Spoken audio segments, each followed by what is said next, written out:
Welcome to Scottsdale 360, a virtual learning series focusing on the people, policies, and programs that shape our city government and the community we serve. Hi, I'm Christy Hill, your host today. And Scottsdale 360 was born out of a need to continue to engage with our citizens and staff despite COVID-19 and the many challenges it presented. Both our Citizen Academy, Scottsdale Government 101, and Staff Academy, Scottsdale Insider, were placed on hold until further notice. So while we wait to meet again in person, we have put together this series for your knowledge and enjoyment. But before we get started, I'd like to share the poll results that you all participated in earlier.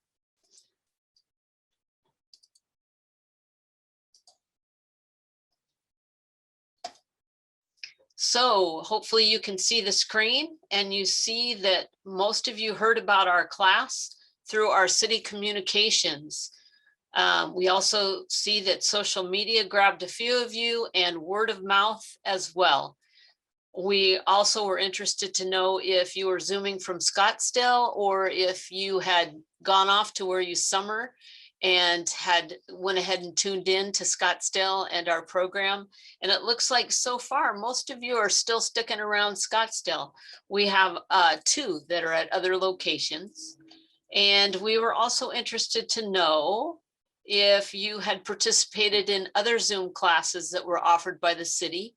And it looks like quite a few of you have already been involved in other classes, whether it be through citizen service or the libraries, parks and recreation, but you've been involved, and that's pretty cool.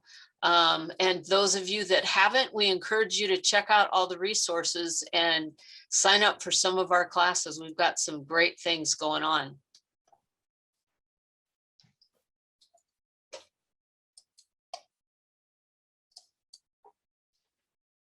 So today's presentation, including questions, will be approximately 1 hour in length. You may submit a question at any time during the presentation, and Brent will respond to those questions following his PowerPoint. Additionally, we ask that you complete a short evaluation at the close of the class to help us serve you better and meet your needs.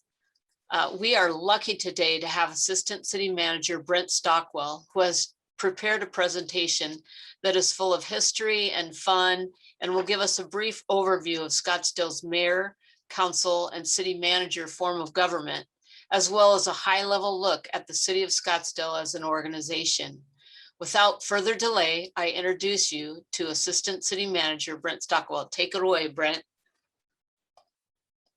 Thank you very much, Christy. I really appreciate that. I am going to need to have my ability to share screen enabled so I can share my screen. So if Bruce or Christy, you could take care of that. And Christy, I love your background. That's right around the corner from my house. And so it was absolutely what it looked like a couple weeks ago when the Palo Verdes were in full bloom. So I just love that picture. Thank you so much. All right, so Christy or Bruce, can you see my screen?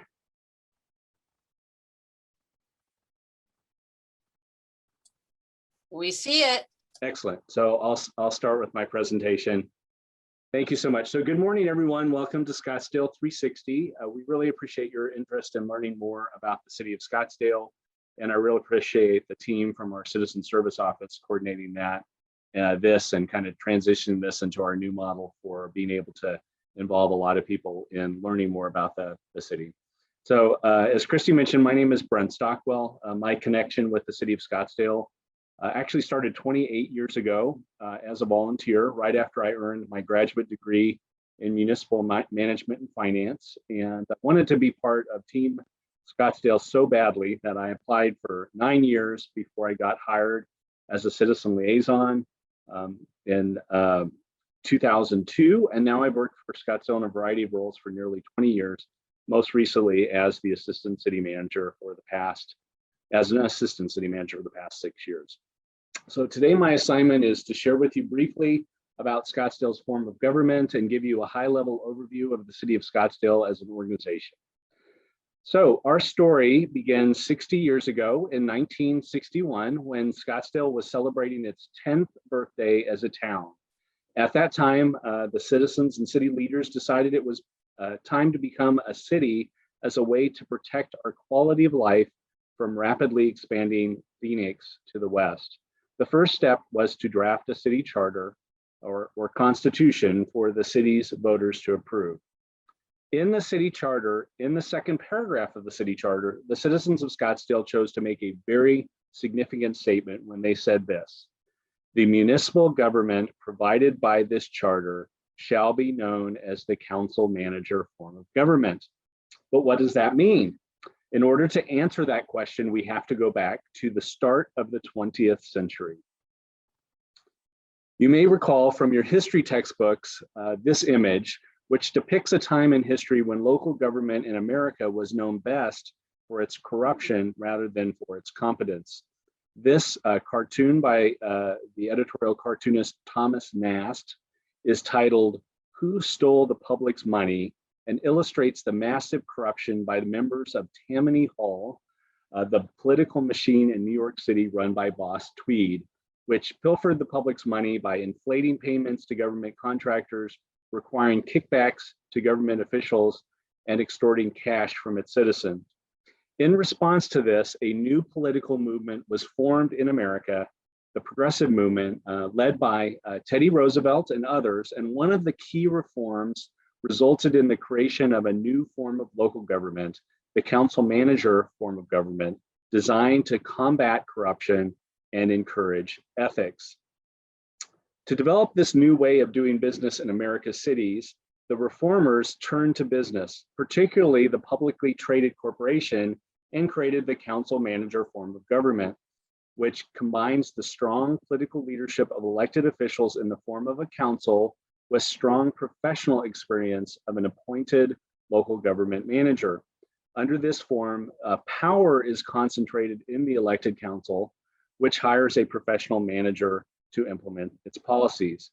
These highly trained, experienced individuals serve at the pleasure of the elected governing body and have the responsibility for preparing the budget, directing day-to-day operations, hiring and firing personnel, and serving as the council's chief policy advisor. As you can see, the council manager form of government is similar to the corporate model. The citizens are like the shareholders, the council serves as the board, and the mayor as the chair, and the city manager serves as the CEO. And various city departments align with the areas of a company. We sometimes hear suggestions to run government like a business, but this is not anything new. It's not a 21st century or even a 20th century statement. It goes back into the 19th century in an optimistic statement by future president and progressive leader Woodrow Wilson. And as you can see, the council manager form of government is a longstanding movement to run government like a business. This made its way into Scottsdale City Charter because progressive principles were embedded in the 1912 Arizona Constitution. And the basic form of the council manager model is the model for Arizona towns and cities. In fact, all of Arizona's cities, towns, and counties follow this model except for one, Tombstone, which was chartered in 1881, which was about 30 years before the progressive movement. This new form of government also came with a new profession, the city manager, and a new professional organization, now known as the International City County Management Association. A key role of ICMA, in addition to professional development, is promoting ethical conduct. The ICMA Code of Ethics, first adopted in 1924, promotes, requires, and holds members accountable to these standards.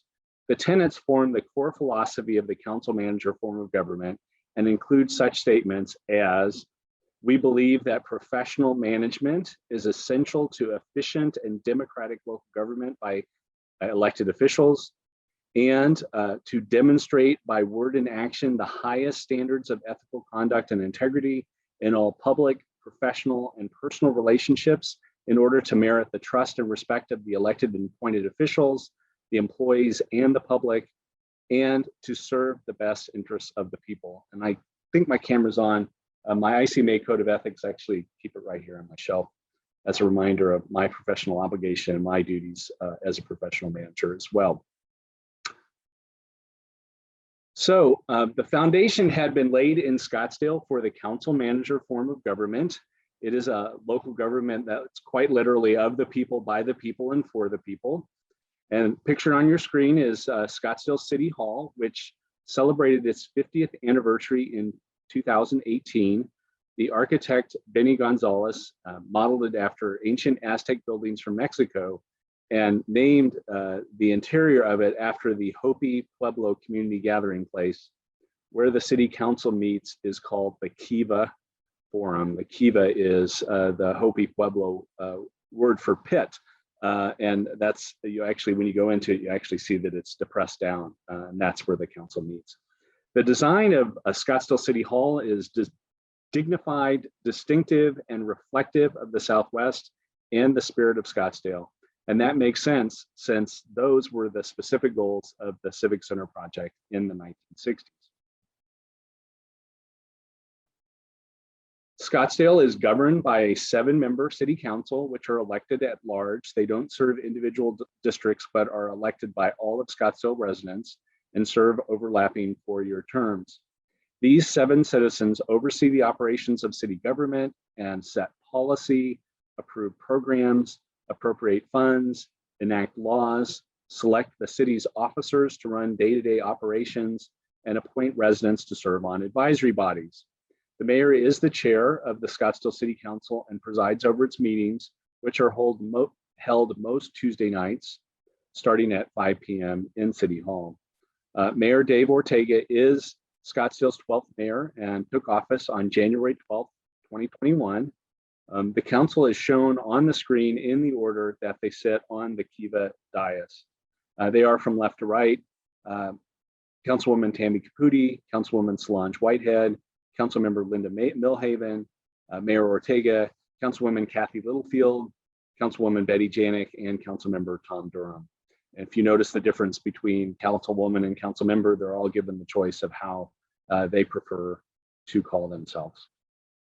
Items for council meetings may be requested by any member of the council, but must receive a support from a majority of the council to be added to the agenda. Citizens may also request that items be added to the agenda through a citizen petition presented at a regular city council meeting. There's also another method, which I'll talk about on the next slide. As I mentioned, Scottsdale is a council manager form of government, which means the elected city council appoints the city manager to run day-to-day operations of the city. City manager Jim Thompson is the chief administrative officer, and about 90% of the city employees report up to the city manager. Jim has been our city manager for about 4.5 years. He'll have his 5th anniversary in January.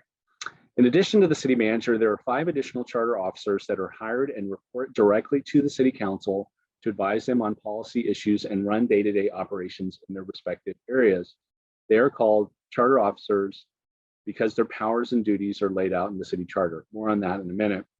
Scottsdale is unique among Arizona cities with both an auditor and a treasurer as positions reporting directly to the city council.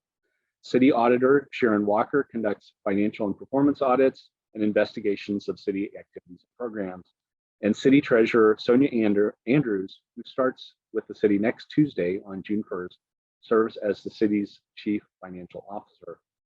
The other charter officers are city attorney Sherry Scott, who is the chief legal advisor to the city council and staff, city clerk Ben Lane, who maintains the council's records, coordinates elections, and Joe Olkavaj, who is the presiding judge of the Scottsdale City Court and is currently the longest serving city employee as well.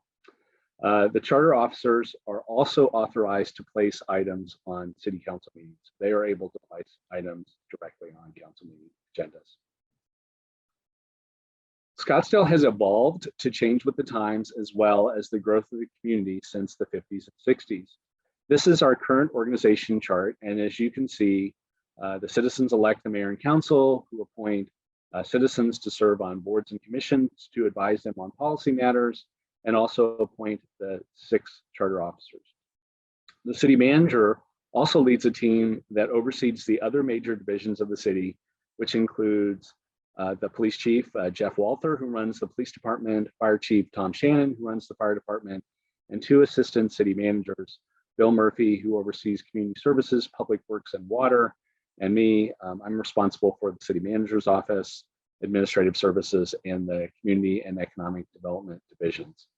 This team structure was very intentional by our current city manager, who encourages us to work collaboratively and have employees at all levels of the organization use their skills to serve our customers and work with our community to solve local challenges.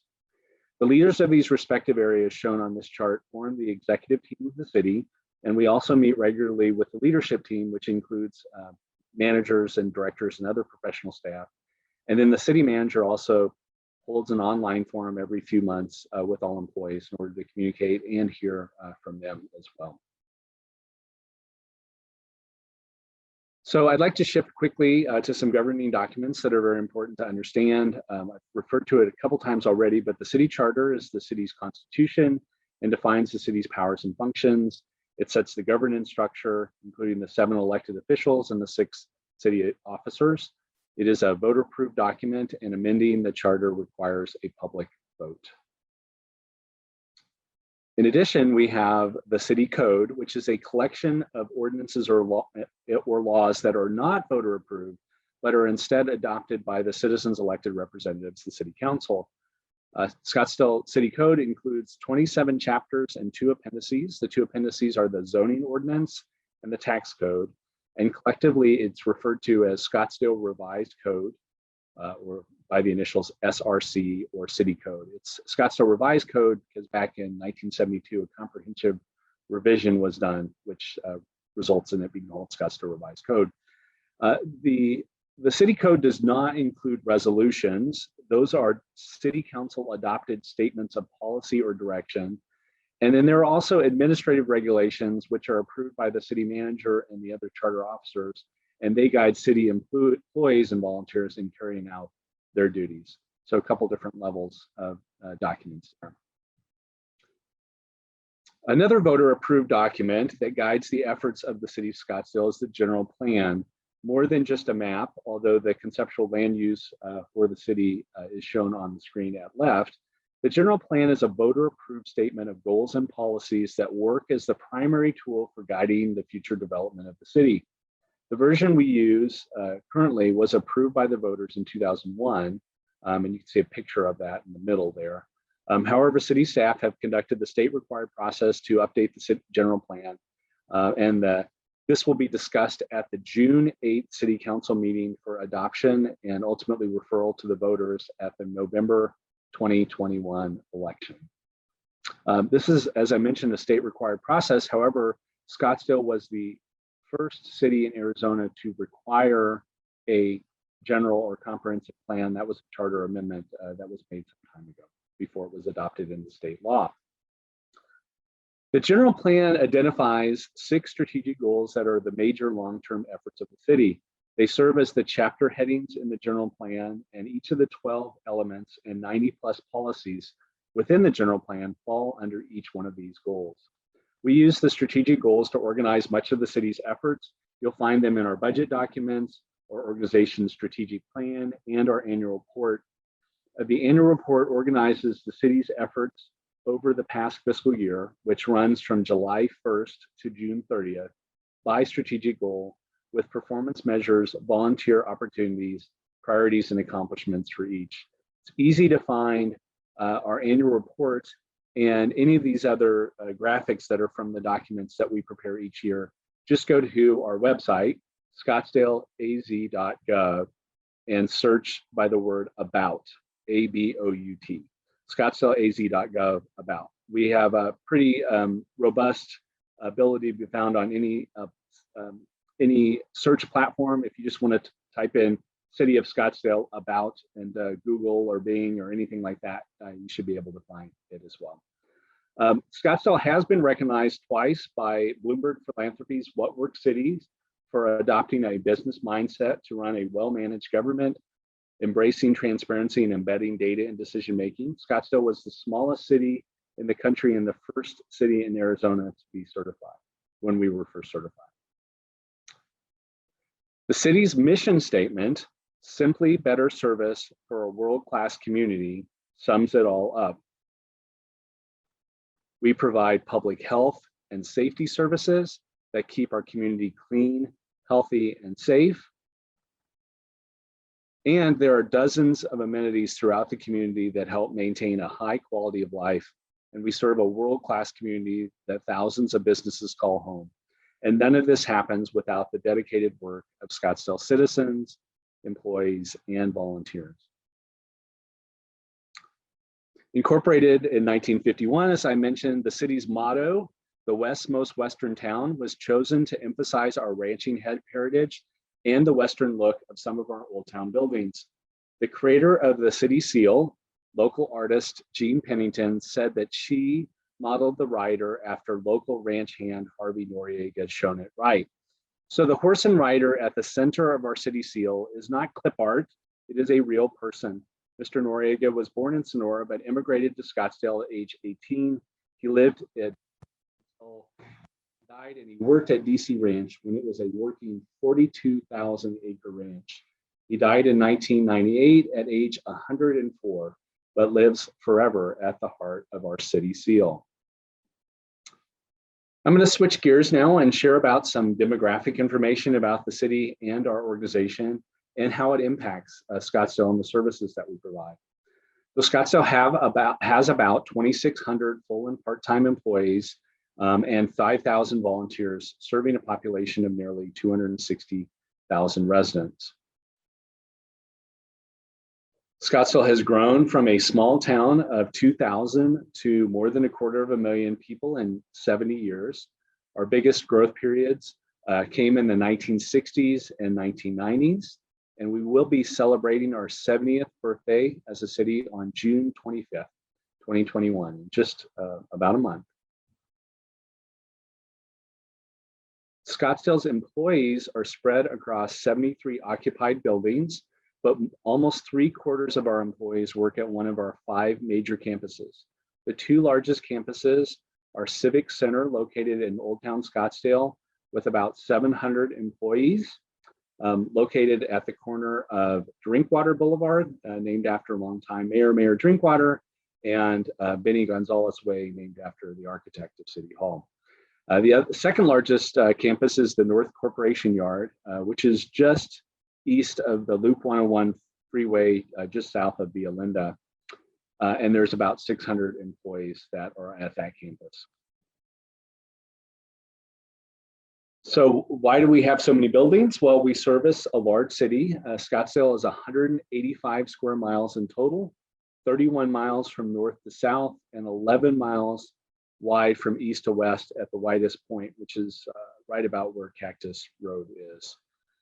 Covering that large of an area requires a lot of facilities, employees, and vehicles to serve our spread out population that would not be necessary if we had a similar population in a much smaller area.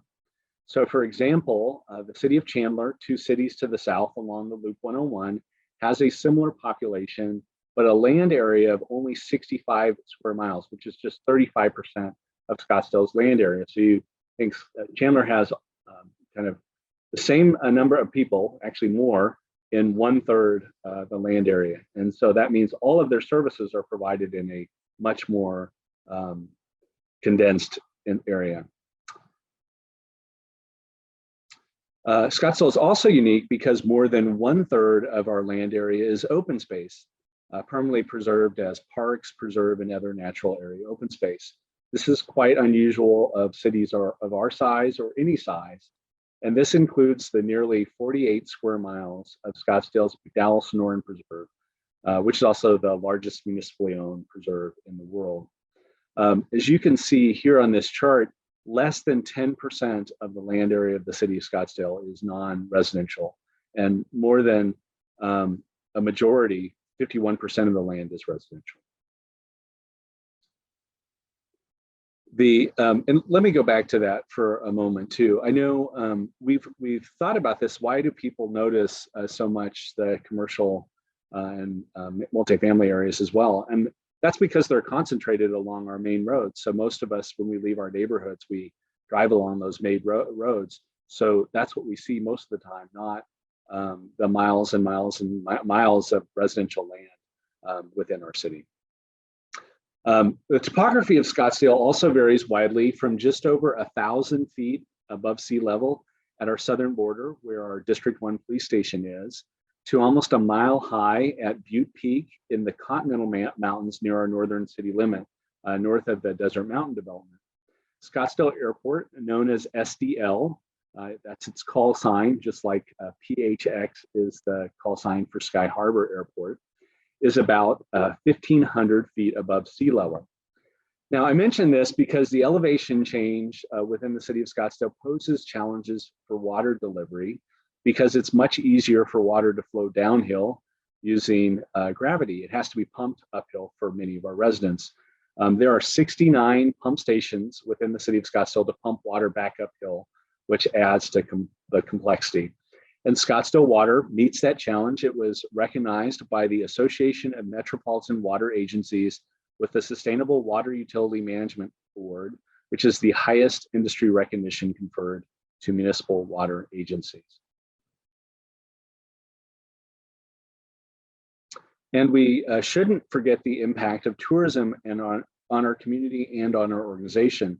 Although the global pandemic has devastated the tourism industry in Scottsdale, in a typical year, millions of people visit Scottsdale from around the world. The annual tax revenue generated from visitors from other parts of the US alone was estimated at $47 million, representing about 1 in every 5 city tax dollars. And there are impacts to staff, particularly police and fire, with hosting some of America's biggest events, like the Barrett-Jackson Collector Car Auction, the Waste Management Open, the Scottsdale Arabian Horse Show, and San Francisco Giants Spring Training. By the time April gets here in a typical year, we're all exhausted, but starting work on all the improvements needed for next season. Scottsdale also has a set of employee values, 8 values developed by the employees over time as most important for the city of Scottsdale as an organization. Scottsdale holds an annual employee and volunteer award ceremony recognizing employees and volunteers for exemplary achievement in modeling these values. The awards are hand-carved Hopi Kachina carvings, with each carving representing an employee value. You can see one of them at the left there. In recent years, employees were recognized for improving a park and creating a butterfly exhibit. That's at Rotary Park in the McCormick Ranch area. Developing a system to provide faster medical service to waste management open attendees, helping the homeless learn about and locate resources, and ensuring city buildings and facilities were updated to meet the latest health and safety protocols. Scottsdale innovates. One of our employee values is plan and innovate for the future. And what I wanted to do is share with you several innovations from Scottsdale that have changed the world and also helped make Scottsdale Scottsdale. Scottsdale pioneered modern trash pickup in the 1960s when city staff built a truck sporting a mechanical arm that grabbed and emptied containers at the command of the driver. City mechanic Chuck Kolonowski was assigned the task of building the grabbing mechanism. Out of frustration, he called what he was building a darned monster, a Godzilla, and the name stuck. You can actually see it right there on the side of one of those first trucks. And you can see the fleet shop when they were actually working on that grabbing mechanism back then. Today, we have a fleet of 54 fully automated trucks fueled by compressed natural gas, serving our community. And in the 1970s, Scottsdale's flooding problem evolved into a community treasure through the creation of the Indian Bend Wash Greenbelt. Initially planned by federal bureaucrats as a concrete line channel, instead, residents and city planners, including Bill Walton, pictured there at the center, instead came up with a system of parks, ponds, and paths that residents enjoy today. This was as noted there on the right, the first non-structural flood control solution in the US. What they had planned was something very similar to the Los Angeles River, whom I'm sure you've all seen if you visited LA, or if you've watched any movies, they like to use it for drag racing, like in the movie Grease and others. In the 1980s, Scottsdale pioneered the adoption of policies and design standards that require the installation of fire sprinkler systems in all new residential structures. This results in lives being saved and substantially less property loss, as well as lower property insurance premiums.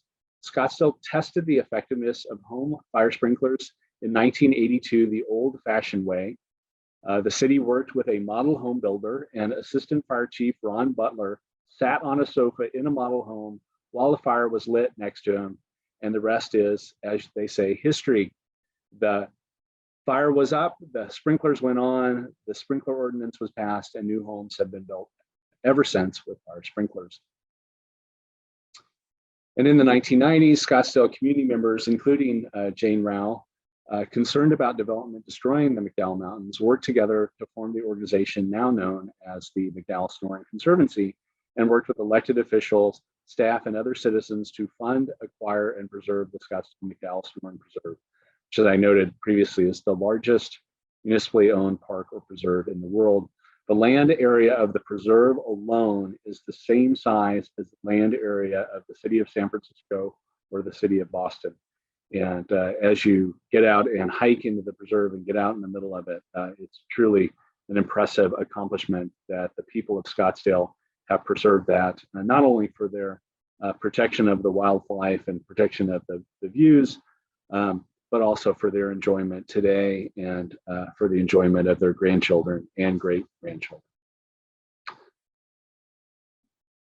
So in conclusion and for inspiration, I think it's appropriate to take us back in time to one of the world's oldest cities and the oath of the ancient Athenian city-state. And each of Athens' citizens would have pledged allegiance in this manner. I like to think that, perhaps when they participated in their Athens 360 class. And I think it's still relevant today, and it certainly inspires me. So I like to read this when I do presentations like this with gatherings of employees or citizens or leadership classes. So the oath of the ancient Athenian city-state says this: "We will never bring disgrace to this our city by any act of dishonesty or cowardice. We will fight for the ideal and sacred things of the city, both alone and with many. We will revere and obey the city's laws and do our best to incite a like respect in those above us who are prone to annul or set them at naught. We will strive unceasingly to quicken the public sense of civic duty."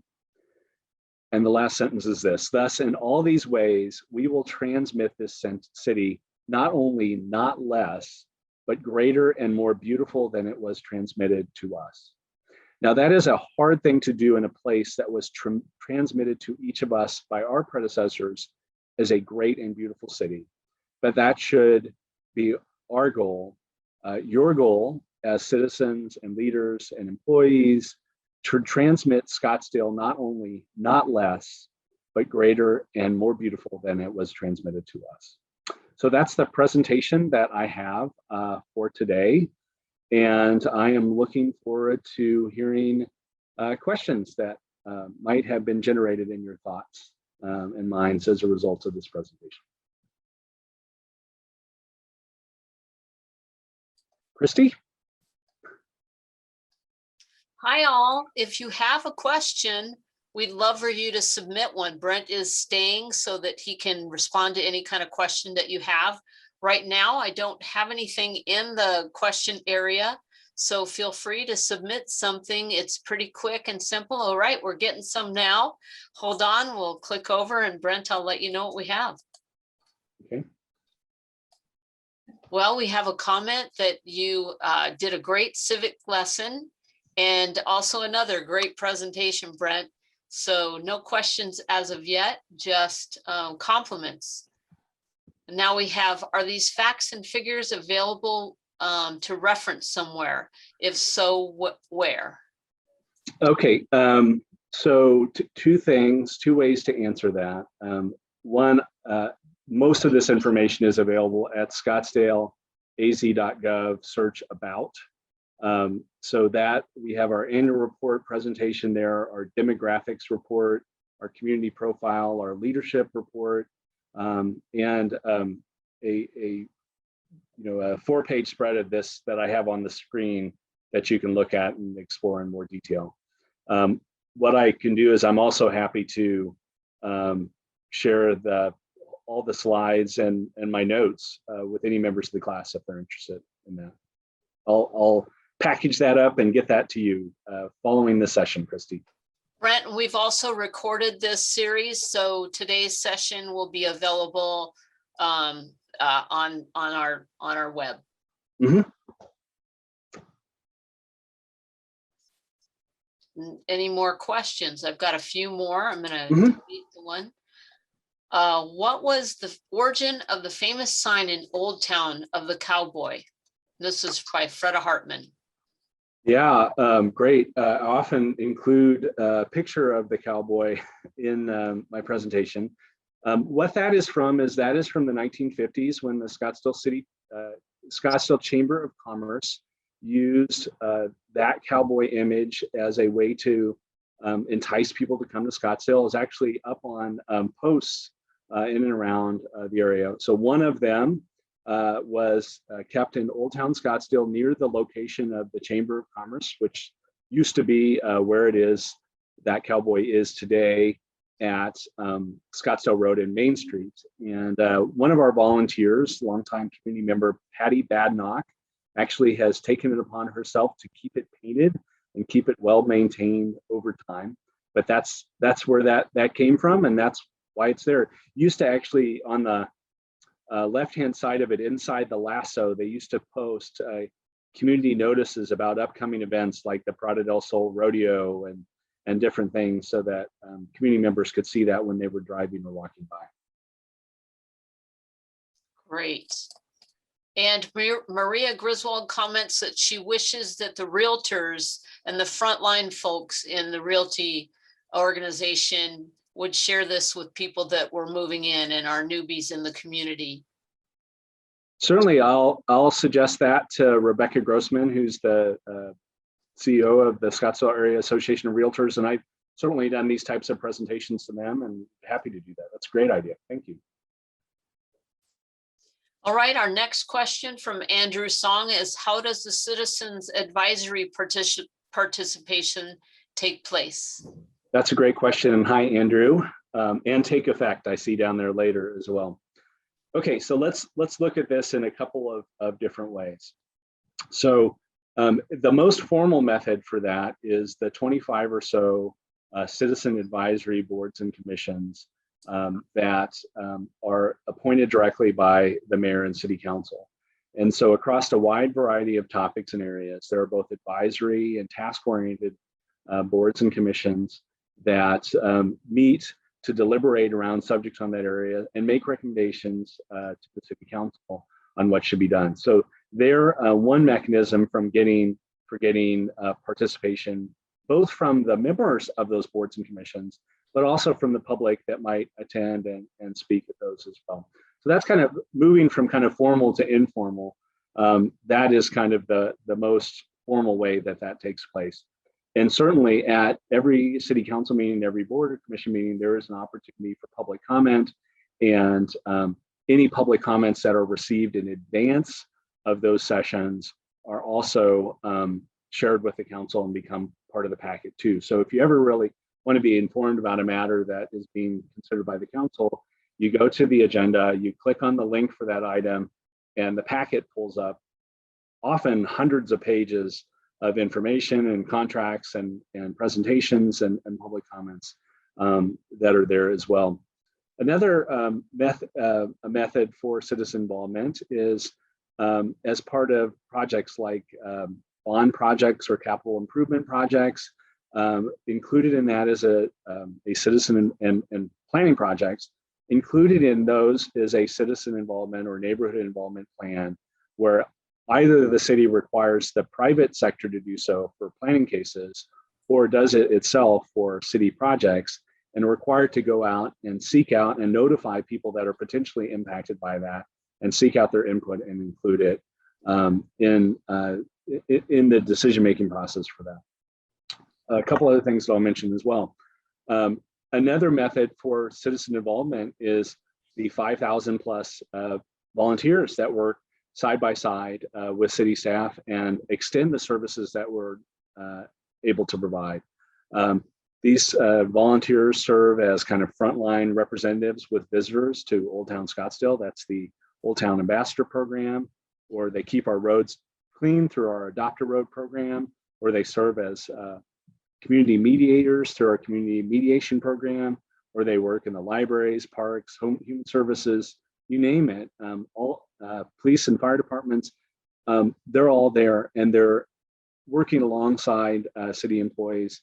And we also invite and encourage their participation. In fact, we've had a program called Volunteer Voices, where we work with both board and commission members and volunteers and on issues that really didn't have a ready-made place for public input, and sat down and basically did a focus group together to help kind of inform us about how to think about that. There are also occasional efforts on specific topics that we use to get public input. Right now, I'm the facilitator for the short-term rental working group, which is a group comprised of residents from both north and south parts of the city, realtors, hoteliers, and city council members, looking at how we can make sure that the city of Scottsdale is doing all it can do to improve the negative impacts from short-term rentals on our neighborhoods. So in addition to all those things, you got into my sweet spot in my favorite area, which is community involvement. Christy, of course, knows this because this is how I cut my teeth in kind of local government, doing citizen liaison work like Christy and neighborhood outreach work as well. And that is that we also have a number of different mechanisms for people to provide input.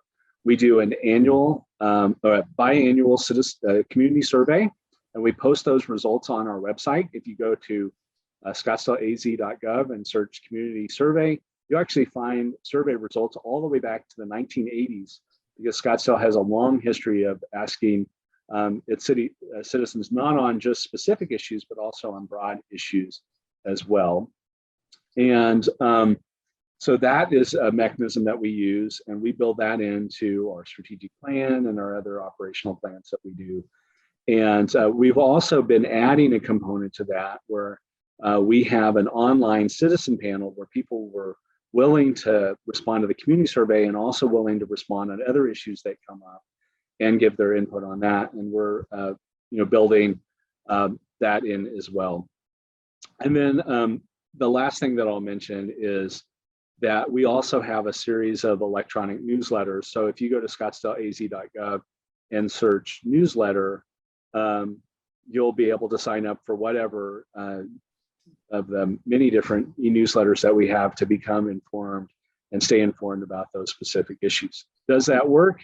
Yes, I know it does, because we used our e-newsletter group as a method for building that online panel. And there was a statistically significant difference between the amount of involvement of those readers and people that were just scientifically sampled and randomly sampled from all community members. So staying informed and becoming informed, increases the likelihood that you're going to be involved and informed about other things. So long answer, but Andrew, great to hear from you. Great to see your name. Thanks for taking this class. Great. We have another question from Cindy, and she asks, what do you think are Scottsdale's greatest challenges in the next 3 years? And also great presentation. Thank you, Cindy. Okay, so one challenge, so when we asked our residents in the community survey, what are the most important things for the community? They talk about public safety and economic vitality of the city as doing the top two things. And I think those are always the thing, always protecting public safety and making sure that we're learning from and responding to what our country and our world has gone through in the last year is certainly something. And I know that Chief Walther is very interested in working on that and even reorganizing to get greater community involvement and awareness about the work that the police department does. I think also from the economic development impact, clearly responding to the economic downturn that came as a result of the COVID-19 pandemic and helping position our businesses and our residents to respond and thrive after that, I think is a critical piece. Certainly one of the things that the city is working on right now is working to figure out first the rules for the American Rescue Plan funding that has come from the federal government, and then to kind of figure out how can those investments be used most widely to benefit the community, consistent with the rules that we have in place, both for the city and from the state. Then the third, I think, is this, and that is the environmental concerns that we face as well. The council recently approved our drought plan. We are in a significant drought. The state's already at the first phase of that. We can continue to engage and work with residents on that. I know I'm going to spend a lot of time over the next year with a team of staff and the Environmental Advisory Commission that are working on a sustainability plan for the city as well. Those are just among 3 of them. I mean, I think there are more than that. If you're particularly interested in what the city council is designating as the priorities, they actually have a session to talk about that at their next meeting on June 1st. So you can see that on streaming live or on City Cable 11 or on the city's YouTube channel. I think we may not have it yet there. We're working to get it also on the YouTube channel, but if you go to ScottsdaleAZ.gov and search streaming, you'll definitely be able to see it. So I said those things, but of course I'm going to defer to whatever the council says when they meet on June 1st about what they're hearing and what they're thinking are the highest priorities. Great, and we have a comment from Marcia Griswold. She says she read a portion of, I'm going to butcher this name, Michiners, Alaska. Yeah, James Michener, yeah. Michener, Alaska, last night. And she said you'd love to read it.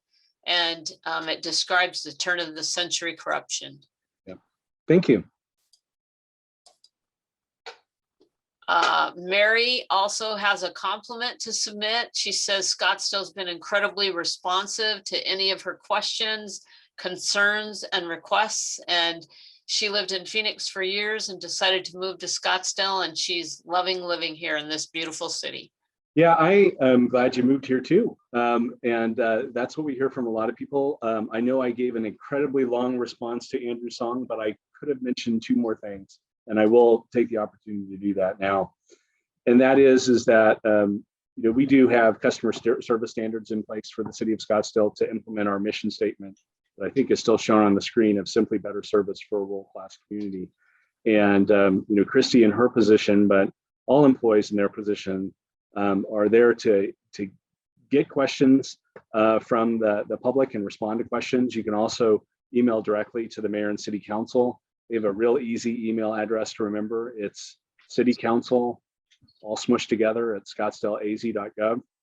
And you can go to our website, just go to ScottsdaleAZ.gov and search city council, and you can also click on a form there to send communication. The one last thing I want to mention too is if you ever see something that needs improvement, we have an online mobile responsive website called ScottsdaleAZ. So Scottsdale E as an elephant and Z as in zebra. And that is a tool that you can use from your phone, your smartphone, or from your home.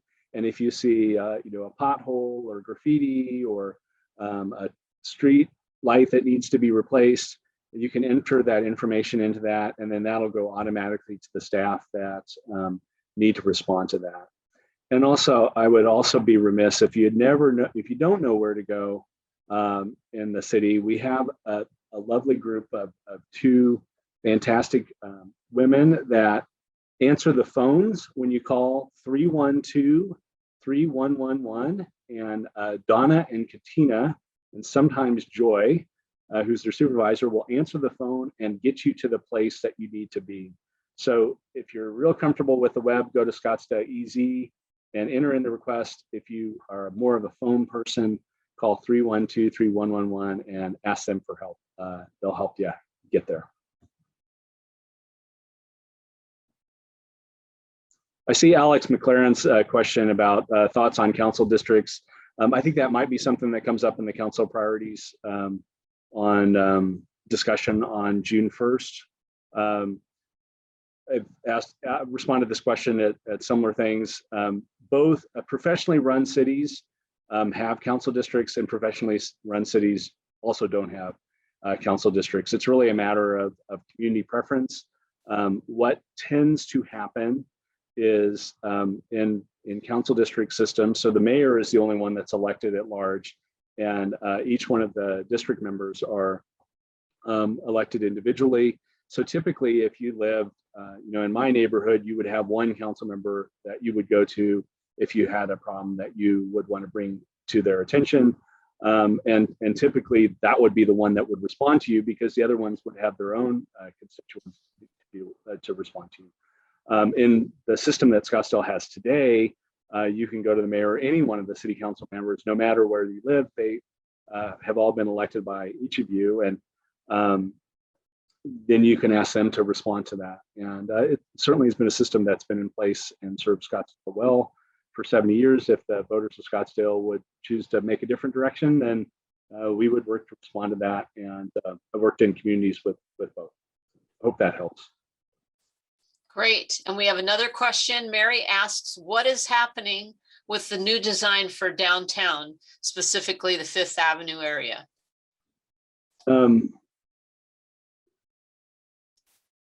So there will be a conversation at the June 22nd council meeting about the Old Town Scottsdale Character Area Plan. And the council will be taking a look at that and seeing what, if any, changes they would like to make to that Old Town Character Area Plan. I don't think it would be accurate to characterize it as a new design for downtown Scottsdale or Old Town Scottsdale. Old Town Scottsdale actually has a lot of different components. So historic Old Town Scottsdale, where the cowboy is and where many of the Western themed buildings are, has its own unique character, and that is different than, say, Fifth Avenue or the Main Street Arts District or others. And so the Old Town Character Area Plan does recognize those differences and those distinctives. And the other thing to think about is it's also a conglomeration of individual businesses and property owners, and they each kind of have their own kind of vision for how they would like to see their business run or their property developed. And so they that all goes through the public process when someone proposes a new development, and it's put into thought along with the Old Town Character Area Plan and the Downtown Urban Design Guidelines, and take a look at it. I see Louise's question too. Hi, Louise. Yeah, we'll get the presentation out. I'll make, no problem. We'll get it to everybody. So we actually have class packets that will be on the city web. So you just search Scottsdale 360 and the information for your slides and such will be in that packet. And you'll also be able to access the recording of this session there as well.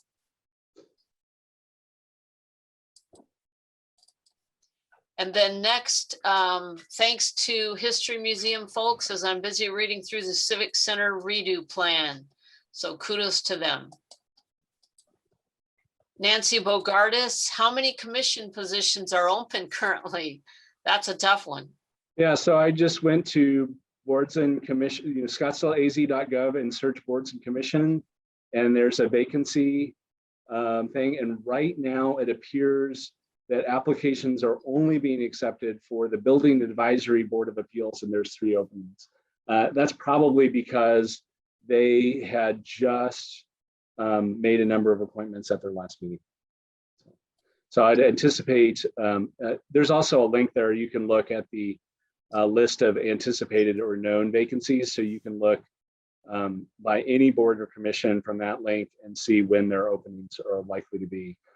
Some of those will be open positions where no returning members are interested in being appointed. Others will be ones where